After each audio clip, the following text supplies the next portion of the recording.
Welcome to my channel. Friends, आज मैं आपको 1917 की रूस की क्रांति का क्वेश्चन कराने जा रही हूँ। इसके कारण ये काफ़ी इम्पॉर्टेंट क्वेश्चन है।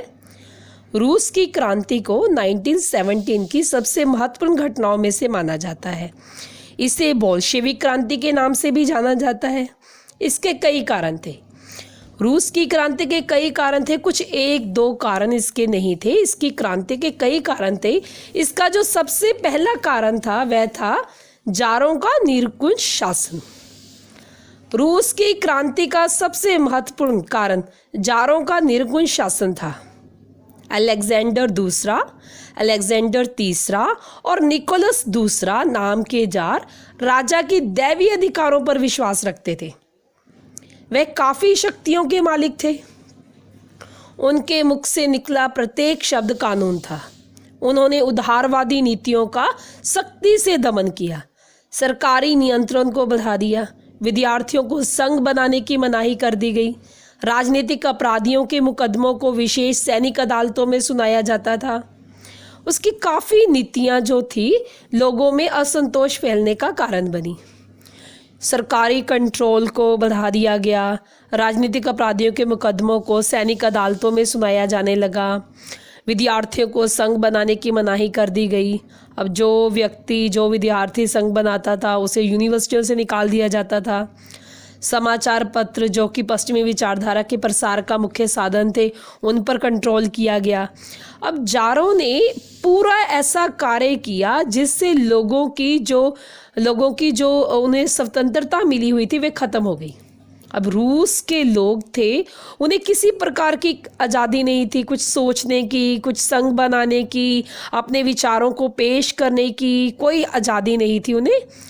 अब लोग जो थे इस अत्याचारी शासन को समाप्त करना चाहते थे, उसके बारे में समाप्त करने के बारे में सोचने लगे। ये भी एक कारण है रूस की क्रांति का। अब रूस की क्रांति का दूसरा कारण उसके अयोग्य शासन। रूसी जार अयोग्य शासक थे। अधिकतर कर्मचारी रिश्वतखोर थे। वे अपना कर्तव्य पालन के स्थान पर अपनी जेबें गर्म करते थे। शासन प्रबंध के महत्वपूर्ण पदों पर उच्च वर्ग के लोगों को ही नियुक्त किया जाता था। अब उन्हें जो निम्न वर्ग के लोग थे उन्हें वैसे तो नियुक्ति नहीं किया जाता था। यदि उन्हें नियुक्त भी किया जाता था उनसे अधिक काम करवाया जाता था और कम वेतन दिया जाता था। शासन व्यवस्था हिल गई थी। उन्हें जो निम्न वर्ग के लोग थे उन्हें कई अधिकारों से उन्हें अलग रखा जाता था। अब जब लोग थे वे जब काफ़ी समय तक ऐसा होते देखने लगे तो उन्होंने विरोध किया। वे इस शासन का अंत करना चाहते थे। ये भी कारण था रूस की क्रांति का। अब रूस की क्रांति का एक तीसरा कारण था किसानों की दयनीय स्थिति। रूस की जनसंख्या का अधिकतर भाग किसान वर्ग से संबंधित थे। वह जार शासकों की आज्ञा का पालन करना अपना धार्मिक कर्तव्य समझते थे। अब पहले तो जो किसान थे वो जारों की आज्ञा का पालन करना अपने अधिकार समझते थे, अपना कर्तव्य समझते थे। लेकिन जो जार थे वो काफ़ी अधिक अयोग्य थे, निरंकुश शासन करने लगे थे, किसानों की अवहेलना करने लगे थे। जार शासक उनके साथ किसी तरह की हमदर्दी नहीं करते थे। अधिक मेहनत करने पर भी उन्हें भरपेट भोजन नहीं मिलता था। एक तो उन्हें 12, 13, 14 घंटे तक उनसे काम लिया जाता था और उन्हें भरपेट भोजन भी नहीं दिया जाता था। उनकी कृषि के साधन भी काफ़ी पुराने थे। उन पर करों का भी बोझ अधिक था। किसानों में असंतोष फैल गया। अब किसानों में तो असंतोष फैल नहीं था क्योंकि उनसे काम भी ज़्यादा लिया जाता था और उन्हें खाने के लिए उन्हें भरपेट भोजन भी नहीं मिलता था। उनसे किसी तरह की कोई हमदर्दी नहीं रखी जाती थी। उनसे कर अधिक लिए जाते थे। अब उनमें असंतोष फैलना तो जायज़ था। इतिहासकार जो हैं डॉक्टर फ्लेमिंग, वो कहते हैं कि इन अज्ञानी भूखे नंगे किसानों का जीवन पशुओं के समान था। ऐसे लोगों का अपने जाराशाही के विरुद्ध जाना, उनके विरुद्ध हथियार उठाना कोई हैरानी की बात नहीं थी। ऐसा तो होना ही था। जिस शासन व्यवस्था में किसानों की स्थिति को ध्यान नहीं दिया जाता, उन पर इतना अत्याचार किया जाता है, तो उनका हथियार उठाना रूस के खिलाफ जायज़ था। अब एक कारण है समाजवाद का प्रसार। 19वीं सदी के आखिरी के 2 दहाकों में रूस में समाजवादी विचारों का प्रसार बड़ी तेजी से हो रहा था। कार्ल मार्क्स के इन विचारों में दुनिया भर के मजदूरों एक हो जाओ कार्ल मार्क्स ने एक नारा लगाया था कि दुनिया भर के मजदूरों एक हो जाओ। यदि तुम एक हो जाओगे तो तुम इन पूंजीवादी लोगों का मुकाबला कर सकोगे। लोगों पर इनका काफ़ी प्रभाव पड़ा, जादू सा प्रभाव पड़ा। 1883 ईस्वी में मार्क्स के एक अनुयायी जियार्जी प्लेखानोव ने रूसी समाजवादी लोकतांत्रिक पार्टी का गठन किया। यह पार्टी 1898 में दूसरे अनेक समाजवादी संगठनों से मिलकर रूसी समाजवादी लोकतांत्रिक मजदूर पार्टी में तब्दील हो गई। इस पार्टी का नेतृत्व लेनिन कर रहे थे। इस पार्टी को बाद में बोल्शेविक कहा जाने लगा। जो लोग कम जनसंख्या में थे उन्हें मेन्शेविक कहा जाने लगा। बोल्शेविकों ने अपना उद्देश्य समाजवादी व्यवस्था कायम करना निश्चित किया। यह अपने मन से किसानों और मजदूरों के काम के घंटे निश्चित करते थे। इन विचारों के कारण रूस में क्रांति का वातावरण तैयार हो गया। रूस जापान युद्ध ने भी क्रांति में महत्वपूर्ण भूमिका निभाई। 1904-05 में रूस और जापान में युद्ध हुआ।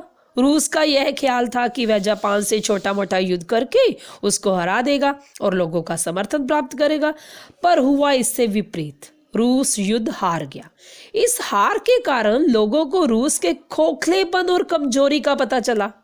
इसलिए लोगों ने सरकार को बदलना जरूरी समझा। अब लोगों को पता चला कि रूस में दम नहीं है, इस सरकार में दम नहीं है, ये सरकार खोखलेपन में भरी हुई है, ये केवल मजदूरों पर, किसानों पर ही अत्याचार कर सकती है। इसलिए लोगों ने सरकार को बदलना जरूरी समझा। मजदूरों में असंतोष फैलना, ये भी रूस की क्रांति का महत्वपूर्ण कारण बना। रूस में कारखानों में काम करने वाले मजदूरों की हालत बड़ी दयनीय थी। वह 15 से 20 घंटे तक काम करते थे, परंतु कम वेतन के कारण उनका गुजारा बड़ी मुश्किल से चलता था। गरीबी के कारण मजदूरों की पत्नियों को और उनके बच्चों को भी काम करना पड़ता था। मजदूरों को इससे भयंकर बीमारियां लग जाती थी। कई बार काम करते हुए उनकी मौत भी हो जाती थी। उन्हें कोई मुआवजा नहीं मिलता था, उन्हें किसी प्रकार की हमदर्दी नहीं मिलती थी, उन्हें भरपेट भोजन नहीं मिलता था। वे गुस्से में आ गए। मजदूरों में गुस्से की भावना पैदा हो गई। वह ऐसे समाज को बदलना चाहते थे जिस समाज में काम करने पर भी उचित वेतन ना मिले, किसी प्रकार की सरकार की हमदर्दी ना मिले, वैसे समाज को बदलना चाहते थे। अब रूस की क्रांति का जो एक महत्वपूर्ण कारण माना जाता है वह जारीना और रसपुतिन का बुरा प्रभाव। जार निकोलस दूसरे की पत्नी जर्मनी की रहने वाली थी जारीना। उसे रूसी जनता के साथ कोई प्रेम नहीं था। वह हमेशा अपने पति को तानाशाही ढंग से शासन करना सिखाती थी, क्योंकि वह तो जर्मनी की थी, वह रूस की तो थी नहीं। वह हमेशा अपने पति को तानाशाही ढंग से शासन करना सिखाती थी। वह अपनी कृपा पात्र रसपुतिन के इशारे पर चलती थी। रसपुतिन स्वार्थी और पाखंडी साधु था। रानी ने इसके प्रभाव में आकर केवल उन लोगों को ही उच्च पदों पर नियुक्त किया जिन्हें रसपुतिन की सद्भावना प्राप्त थी। जारीना और रसपुतिन के इस व्यवहार ने लोगों को असंतुष्ट कर दिया। अब लोगों को समझ आ गई कि ऐसी सरकार के साथ कभी भी नहीं चला जा सकता। ऐसी सरकार के साथ चलने में उनका नुकसान है। उन्हें किसी प्रकार का कोई लाभ नहीं मिलेगा, उन्हें किसी प्रकार की कोई हमदर्दी नहीं मिलेगी, उन्हें उच्च पद नहीं मिलेंगे। इसलिए लोगों ने रूस का जो विरोध किया और रूस में क्रांति आई। अब एक कारण था पहले विश्व युद्ध में रूस की हार। अब पहले विश्व युद्ध में रूस की हार रूस की क्रांति का कारण बनी। इस युद्ध में भाग लेने की रूस में सामर्थ्य नहीं थी। रूस को इस युद्ध में भाग ही नहीं लेना चाहिए था। इसके बावजूद भी उसने स्वयं को इस आग में धकेल दिया। रूस को भारी नुकसान और निराशा का मुंह देखना पड़ा। सैनिकों के पास अच्छे हथियारों की कमी थी। इस कारण युद्ध में लाखों सैनिक मारे गए। अब सैनिकों की कमी थी तो सरकार ने किसानों और मजदूरों को सेना में भर्ती किया। एक तो बड़ी संख्या में किसान और मजदूर मारे गए, क्योंकि किसानों को और मजदूरों को जो सैनिक सिखलाई दी ही नहीं गई थी, उन्हें युद्ध करना आता ही नहीं था, इसलिए काफ़ी संख्या में वे मारे गए। और दूसरा, उत्पादन के लिए किसानों और मजदूरों की कमी हो गई। अब उत्पादन के साधन कम पड़ने लगे। लोगों को भारी संकट का सामना करना पड़ा। अब लोगों के पास उत्पादन के साधन नहीं थे। उत्पादित की हुई वस्तुएं लोगों के पास कम पहुंची। इसलिए भी रूस की क्रांति का ये महत्वपूर्ण कारण बना। अब रूस की क्रांति का एक कारण था पश्चिमी विचारों का प्रभाव। सरकार ने लोगों को पश्चिमी विचारों के प्रभाव से दूर रखा। उन्होंने संघ बनाने की मनाही की, साहित्य, पश्चिमी साहित्य को लोगों तक आने की मनाही की, परंतु लोगों पर समय के साथ इनका प्रभाव अवश्य पड़ा। रूस के महान लेखक टॉल्स्टॉय, दोस्तोवस्की, तुर्गनेव और गोर्की आदि पश्चिमी विचारधारा से प्रभावित थे। उन्होंने अपने नावलों में, अपने जो उन्होंने नावल लिखे, जो साहित्य लिखा, उसमें पश्चिमी विचारों को काफ़ी बढ़ा चढ़ाकर लोगों के सामने पेश किया। उनकी नावलों ने लोगों में काफ़ी प्रभावित किया लोगों को। लोगों के उत्साह को रोकना काफ़ी मुश्किल हो गया था। ऐसे साहित्य पढ़ते हुए लोगों में काफ़ी उत्साह आ गया। वह अपने रूस को इस निरंकुश शासन से अलग करना चाहते थे। वह सरकार को बदलना चाहते थे, वह इस व्यवहार को बदलना चाहते थे, इसलिए उन्हें रोकना काफ़ी मुश्किल हो गया। अब रूस की क्रांति में सबसे महत्वपूर्ण जो कारण था वह था रूसी क्रांति। रूस में मजदूरों में असंतोष काफ़ी तेजी से बढ़ रहा था।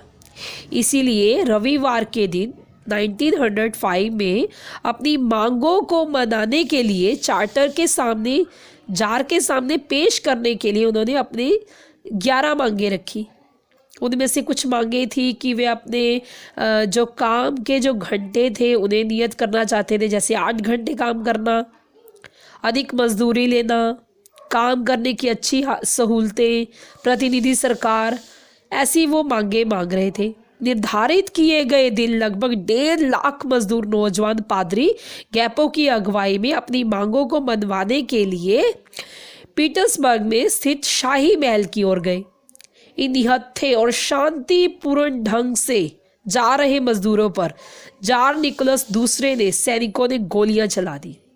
इस कारण 1000 से भी अधिक मजदूर मारे गए और हजारों मजदूर जख्मी हो गए। इस भयंकर खून खराबे के कारण उसे उस रविवार को खूनी रविवार के नाम से भी जाना जाता है। अब ये घटना कोई साधारण घटना नहीं थी। जैसे इस घटना का समाचार फैला, पूरे रूस के लोगों में जो थी वो हलचल मच गई। देश में हड़तालें होनी शुरू हो गई। पूरा प्रशासन का सारा कामकाज जो था ठप हो गया। स्थिति कंट्रोल से बाहर हो गई। अब स्थिति को कंट्रोल में लाने के लिए जार ने घोषणा पत्र जारी किया कि लोगों को भाषण देने के, संगठन बनाने की आज्ञा दे दी गई। अब स्थिति कुछ ठीक हो रही थी, अधिक तो नहीं, कुछ ठीक हो रही थी, लेकिन जैसे स्थिति कुछ शांत हुई, जार ने दोबारा निरंकुश शासन स्थापित कर दिया।